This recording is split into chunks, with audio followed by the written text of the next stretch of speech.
Why is it that every time I wish for something so intensely, and I get it, the same thing often happens? I want to sabotage.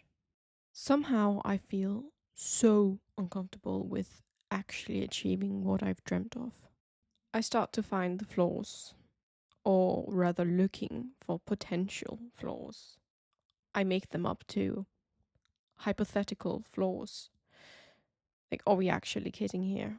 But know that we aren't, unfortunately. Luckily, I've caught myself doing this, and I now know when I'm speaking and when my sweet ego is speaking for me.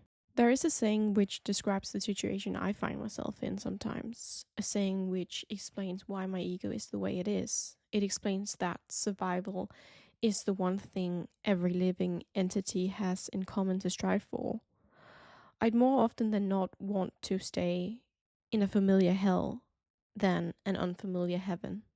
How I come about not bowing down and giving myself to an entity, my ego, that is just trying to survive my wish to change, which equals death for the ego, is knowing, knowing the truth, which is I could always go back.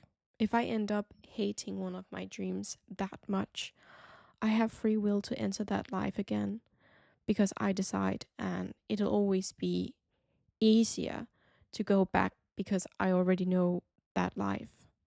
What won't be easy for me personally is to desire and not go forward. I love desiring, I love daydreaming, I love picturing, I love meditating on all my wishes. I love knowing what music to put on for my specific world I've built in my head and see before me. It will eat me away if I'm stuck, and so I won't ever yell at myself for protecting my old self, for my brain being in survival and thinking better safe than sorry, or for my ego that just wants to stay alive. I won't see any part of it myself as an enemy. However, I won't conform to their needs either. And so, whenever something in me tells me while I'm doing a meditation, oh, you should probably get up right now, I know. I no longer want to be addicted to my old self, which is the familiar hell. I try to feel if it's my gut, reflexes, or ego. My gut is always right, and my gut often guides me in terms of people. I know what I want, and so does my gut, so I never really seek advice there unless it interrupts me. But interruptions often come from the ego as a whisper or scream, so I'm careful with what I dissect. I'm careful if I gaslight myself into wishful thinking as an excuse to stay in familiarity. I'm very bad at decision making, and so often I seek what decision I should make from a mixture of my reflexes and gut, I'd say. Reflexes are also for survival. Do not jump when an intrusive thought says jump. And then there's the ego. I use it, and I use it as any other person. I learn, I observe, I play its own game. I vision myself in a TV show where I'm watching myself. I am her, so I want me to win. So I analyze my ego's strategies and I remember to do the opposite of what it wants to do. I remember that the ego is my past self, so I want to love and put her to rest with ease.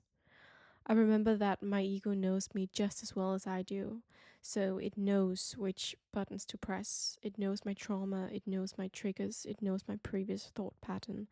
It knows my dreams, it knows when to play my friend who wants me to evolve so that I ultimately won't.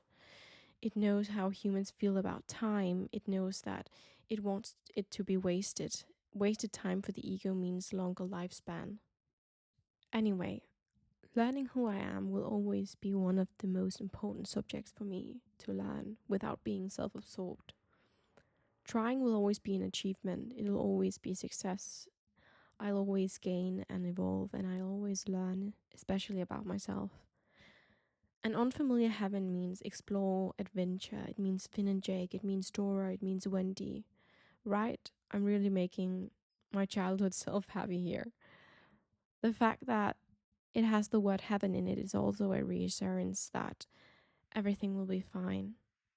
Everything's going to be okay. Take a deep breath, smile at the end, and feel your own body's reaction. I will choose unfamiliarity and welcome the anxiety and scarcity.